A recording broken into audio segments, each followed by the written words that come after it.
துதிப்போர்க்கு வல்வினை போம் துன்பம் போம், நெஞ்சில் பதிப்போர்க்கு செல்வம் பலித்து கதித்தோங்கும், நிஷ்டையும் கைகூடும் நீ மலரருள் கந்த சஷ்டி கவசந்தனை, அமரரிடர் தீர அமரம் புரிந்த குமரனடி நெஞ்சே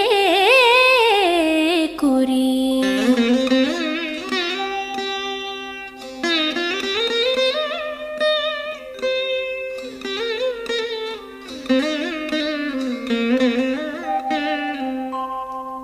சஷ்டியை நோக்க சரவண பவனார் சிஷ்டரு குதவும் செங்கதிர்வேலோன் பாதம் 2